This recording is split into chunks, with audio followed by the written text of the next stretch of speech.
Sir, আপনার কাছে আমাদের প্রথম প্রশ্ন হলো যে আমরা গত 25 বছর বা তারও বেশি সময় ধরে আপনার লেখা এবং আপনার প্রোডাকশন দেখছি, এবং আপনাকে মানে আমাদের কাছে আপনি অত্যন্ত জনপ্রিয়। শুধু জনপ্রিয় এই শব্দটা বললেও যে নানান রকম দোতনা ফুটে ওঠে, তার থেকেও বরং বলি যে বুদ্ধি, রুচি এবং সাহিত্যবোধ তিনটে মিলিয়ে আপনাকে আমাদের ভালো লাগে, এবং সেটা আমাদেরকে নানান সময়ে নানান মানুষ জানিয়েছেন। আপনার কাছে কি সে খবর গিয়ে পৌঁছয়? পশ্চিমবঙ্গের পাঠক সমাজ, পশ্চিমবঙ্গ থেকে আসা আমেরিকাতে যে বাঙালি পাঠক সমাজ বা দর্শক সমাজ, তারা আপনাকে কীরকম সমাদর করে, সেটা কি আপনি জানতে পারেন স্যার? না, সেটা কিন্তু ভাই আমি সেই অর্থে জানতে পারি না। আচ্ছা।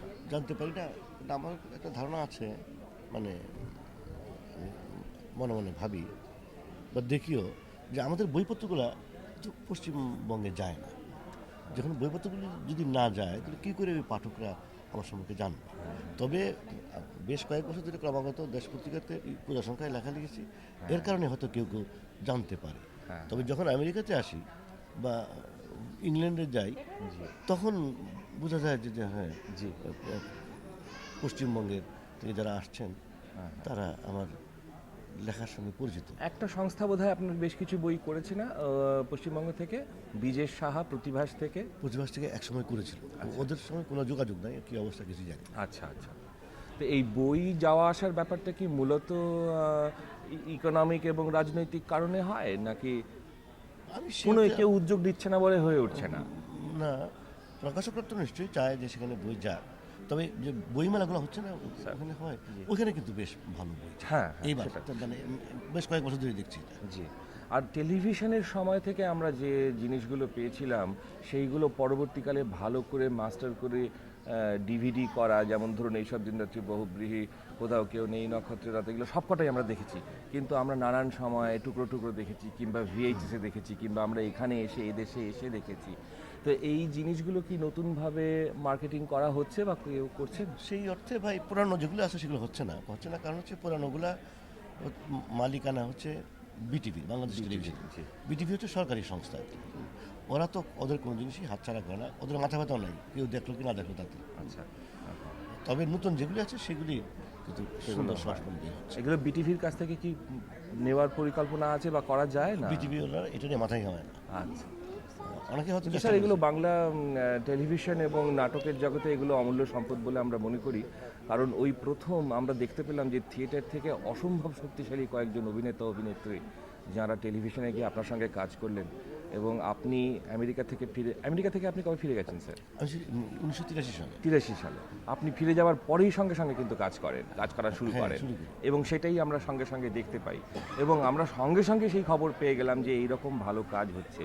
সেই কাজের ধারাটাও আমি মনে করি অব্যাহতই আছে, পরবর্তী জেনারেশনের নতুন মানুষ এসে কাজগুলো করছেন, কিন্তু আপনার ওই ধাক্কাটা বিশেষভাবে 71-এর পরে যে একটা জোয়ার ছিল, সেই জোয়ারের পরে নতুন একটা স্টেজে নিয়ে যাওয়ার পক্ষে, বাংলাদেশকে নিয়ে যাওয়ার পক্ষে একটা বিরাট সহায়ক বলে আমার মনে হয়েছে।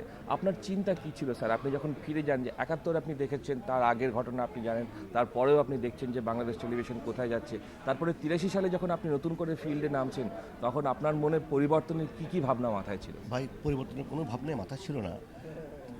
মূল ব্যাপারটা ছিল আমার জন্য অর্থনৈতিক। জি। ওইখানে তো আমেরিকায় যখন ছিলাম তো টাকা পয়সার কোনো সমস্যা ছিল না। ওইখানে যে বিশ্ববিদ্যালয়ে যখন শিক্ষকতা শুরু করলাম, অতি অল্প বেতন। ওই বেতনে তো আমার সংসারই চলে না। তো ওই টেলিভিশনে নাটক টাটক লেখলে কিছু বাড়তি পয়সা পাই, ওইটা ছিল আমার জন্য সবচেয়ে বড় ইনসেন্টিভ, আর কিছু না। এরপর তো সাহিত্য টাহিত্যগুলো অনেক পরে আসছে। আমি তখন ভাবছি যে কিছু টাকা দরকার আমার। হ্যাঁ, তখন একটা গল্প কথিত আছে আপনার সম্পর্কে। আমি মামা বলতাম, আহমদ সাফা মারা গেছেন, তিনি চট্টগ্রামের লোক বলে, আমার মাও চট্টগ্রামের বলে তাকে আমি মামা, আমার মাও তাকে ভাই বলে ডাকতেন। তিনি আমাকে বলেছিলেন যে একবার আপনার লেখা পড়ে তার এত আনন্দ হয়েছিল, তিনি আপনার সঙ্গে আলাপ করে বলেছিলেন, তুমি হুমায়ুন আহমেদ, তোমার লেখা পড়ে আমার খুব ভালো লেগেছে, এই নাও 1 টাকা দিলাম। এই ঘটনা কি আপনার মনে হ্যাঁ, পড়ে? এই ঘটনা মনে আছে। স্বভাবের তো অনেক পাগলামি ছিল। জি। একবার স্বভাবেকে দেখলাম আপনার রিক্সায় করে যাচ্ছেন, খুব শুকনাম। তো আমি জিজ্ঞেস করলাম, সবাই কী ব্যাপার? উনি বললেন যে না খেয়ে ঘুরতেছি সারাদিন দিন। যে কেন? না, আমি একটা লিখবো, একটা গল্প লিখবো, এটা ক্ষুধার উপরে, এটা গল্পটা অনুভব করা, ক্ষুধা অনুভব করার জন্য না খেয়ে সকাল থেকে ঘুরছে।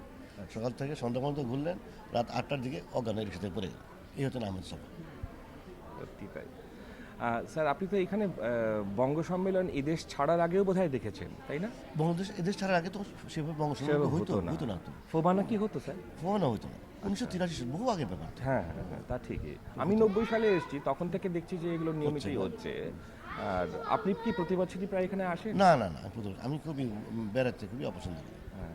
এটা কারণ দীর্ঘ 15-16 ঘন্টা প্লেনে বসে থাকতে হয়, কিছুই করার নাই, এবং সিগারেট খেতে পারি না। আপনি কি রিটায়ার করেছেন স্যার? আমি ইয়ে থেকে যখন পুরোপুরি লেখালেখি শুরু করেছি তখন ঢাকা বিশ্ববিদ্যালয় থেকে রেজিগনেশন লেটার দিয়েছি, আচ্ছা আচ্ছা আচ্ছা। কারণ দেখলাম যে সেই সময়টা দিতে পারছে না ছাত্রদের। জি। তো এবারে এসে আপনার কি মনে হলো, কি অভিজ্ঞতা হলো বঙ্গ সম্মেলনে এই যে অনুষ্ঠানগুলো খুব দেখলেন? গুছানো আর কি, আচ্ছা গোছানো, এবং দেখেন যে একটা আন্তরিক চেষ্টা আছে বেস্ট পসিবল পিপুল বা বেস্ট পসিবল ট্যালেন্টসকে একত্র করা, ওই চেষ্টাটি আন্তরিক। সেখানে বাংলাদেশে বলে যে আমরা আলাদা হয়ে আছি তা না, বাংলাদেশের প্রচুর শিল্পী তারা এখানে এসেছে এবং অনেকে আনার চেষ্টা করা হচ্ছে, এটা আমার কাছে ভালো লাগছে হুম, যে ওরা নিজেরা আলাদা হয়ে যায়। তা ঠিকই। আর সেমিনার যখন হলো, যেখানে আপনি গেলেন, ও সেমিনারগুলো ভালো হয়েছে। হ্যাঁ, আমরা এতটা আশাও করিনি যে এতজন আসবেন, দাঁড়িয়ে থাকবেন। সুনীল দা তো খুবই চমৎকার করে কথা বলেন, সুনীলদারও কথা বলার ভঙ্গি চমৎকার।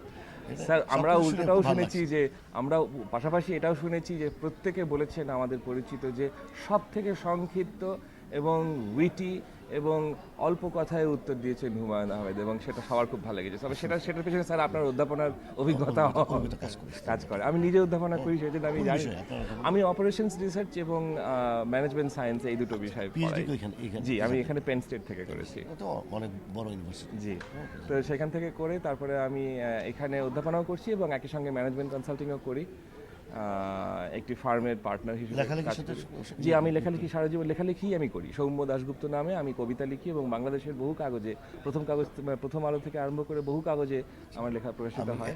এখন থেকে খেয়াল রাখবেন। বইও আছে আমার, আমি আপনাকে দেব। এবং আপনার উপরে স্যার আমার একটা নিজস্ব থিসিস আছে, এই অর্থে বলছি যে ধরুন গত সপ্তাহে আপনি নিউ ইয়র্কে ছিলেন, আমিও ছিলাম বিশ্বজিতের বইমেলায়। সেখানে একটা আলোচনা হচ্ছিল, আপনি আসতে পারেননি, কিন্তু সকালবেলায় আলোচনা হচ্ছিল প্রকাশনা জগৎ এবং লেখক জগৎ ইত্যাদি। সমরেশ মজুমদারও ছিলেন এবং সেখানে আমরা বলাবলি করছিলাম। এটাও খুব পরিচিত কথা যে হুমায়ুন আহমেদ বাংলাদেশে পাঠক তৈরি করেছেন, এবং আমি সেটা তো মানি বটেই, কিন্তু আমি এই অর্থে আরও মানি যে এর আগেও কিন্তু পাঠক এক শ্রেণীর ছিল যারা যে রুচির বই পড়তো, সেই রুচির বই এখন হয়তো অনেক শিক্ষিত মানুষ হাতে নেবেন না, কিন্তু আপনি রুচির সঙ্গে পাঠক তৈরি করতে পেরেছেন। এটা আমাদের কাছে একটা খালি বাংলাদেশ বলে নয়, এবং আমি মনে করি যে পশ্চিমবঙ্গেও একটা বিরাট পাঠক শ্রেণী তৈরি হয়েছে যারা আপনার মাধ্যমে আর একটা দেশ এবং তাদের সংস্কৃতি এবং তার সব কিছু মিলিয়ে তাদের একতা এবং সাধারণ ছোট ছোট ভিন্নতা, এগুলোকে নিয়েই একটা ভালোবাসার আবরণে জড়ানো একটা নতুন জগৎ খুঁজে পেয়েছে। সেই জন্য আপনার কাছে আমাদের অনেক কৃতজ্ঞতা।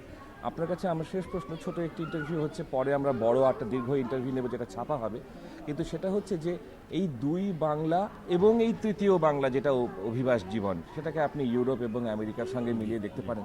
আপনি বাঙালির সাহিত্য চর্চার এবং জীবনযাপনের ভবিষ্যৎ হিসেবে কি দেখতে পাচ্ছেন?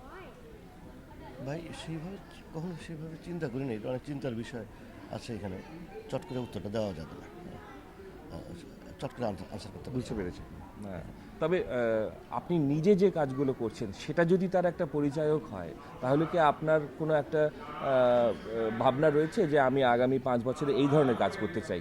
ফিল্ম হোক, লেখা হোক, নাটক হোক, থিয়েটার হোক, টেলিভিশন হোক, কোন দিকে আপনার উৎসাহ এখন বেশি যাচ্ছে স্যার? ঠিক এই মুহূর্তে এই আসলে উৎসাহ তো সব দিকেই ভাই, কোনোটাকে বাদ দিয়ে কোনোটা আলাদা করতে পারছি। জি, বুঝতে পেরেছি। এই মুহূর্তে কোনো বড় কিছু লিখছেন? এই মুহূর্তে একটা বড় উপন্যাস লিখছেন? নাম হচ্ছে মাতাল হাওয়া। আচ্ছা আচ্ছা। 1969-এ আমাদের যে গণ অভ্যুত্থান হলো, হ্যাঁ। যেখানে আইয়ুব শাসন শেষ হলো যেখান থেকে, এবং আমাদের স্বাধীনতার শুরু ওইটার উপর। ওই সময়, আচ্ছা আচ্ছা, যে সময়টাকে নিয়ে হয়তো আখতারুজ্জামান ইলিয়াস চিলেকোঠার চেপাই লিখেছেন, সেই সময়টার উপরে। অনেক ধন্যবাদ স্যার, পরে আপনার সঙ্গে বিস্তৃত একটা ইন্টারভিউ নেব। Thank you very much. আপনি ভালো থাকেন, ঢাকায় আসেন না? জি অবশ্যই, ঢাকা আমি আসি, প্রায় আসি। আসলে এইবার দেখা আমি হবে। অবশ্যই দেখা করবো। ঠিক খোদা আছে, হাফেজ ভাই। খোদা হাফেজ।